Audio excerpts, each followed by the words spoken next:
तब टोक देला हम केनो जाइले तो तोहरा की हम आवत रही ना। अच्छा कोनो काम रहला का? हाँ ठे तो से सवाल पूछे के रहल। बाक बौरा जब देखा तब सवाल सवाल का बोले के पूछा। सुना बोलो। भौजी बाड़ू जद होशियार अच्छा उत्तर दे दा एक हमार। हाँ दोनों टांगिया के बीच का खजाना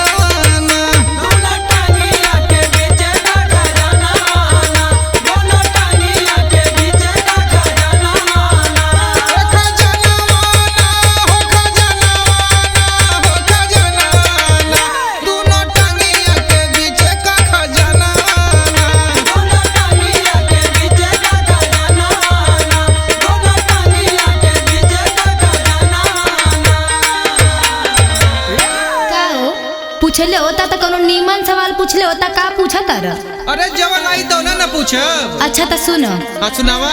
देवरू बनाना तू नादान उत्तर बात बड़ा आसान दोनों टांगिया के बीच बा घुटना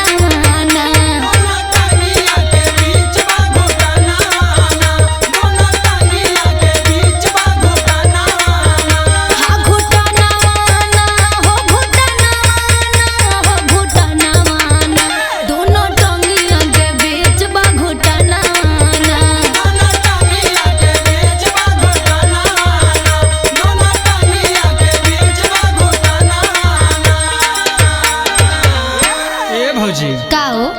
अब दूसरे सवाल का जवाब दा। अरे तो पूछा। सुना बोलो। भौजी पूछी दूसरा बात बोला शादी वाली रात नीचे पावे लुकाई सन रतना नीचे पावे लुकाई सन रतना नीचे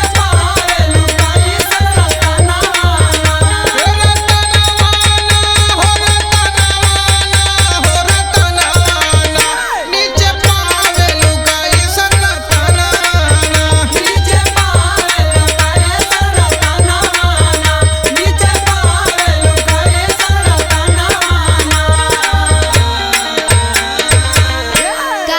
बबुआ भाई का उल्टा सीधा सवाल पूछता रहो। अरे उल्टा सीधा ना है भौजी तोरे समझ से फर्क पड़त बा। ओ हो सुनो सुनावा।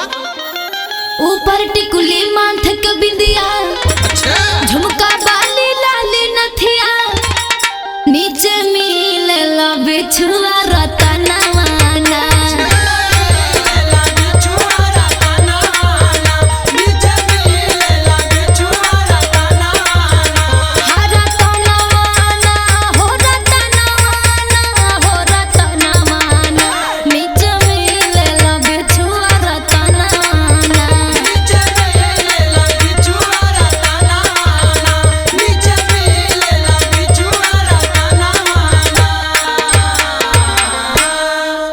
लगत बा नैहरे से कुछ सीख पढ़ के आयल हो।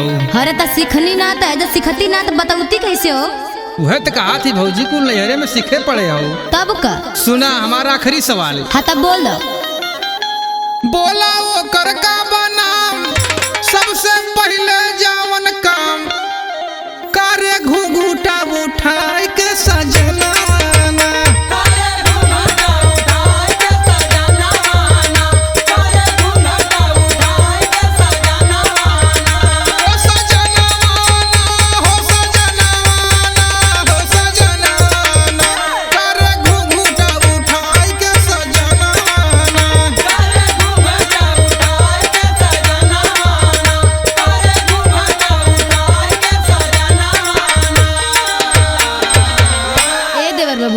बोला। देखो हमरा के बड़ा लेट होता अगर ये तो आखिरी प्रश्न बात हम बता के जाता नहीं।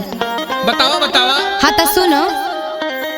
पूछा प्रश्न बजतना सबसे पहले सनुरा मांग भर घूंघटा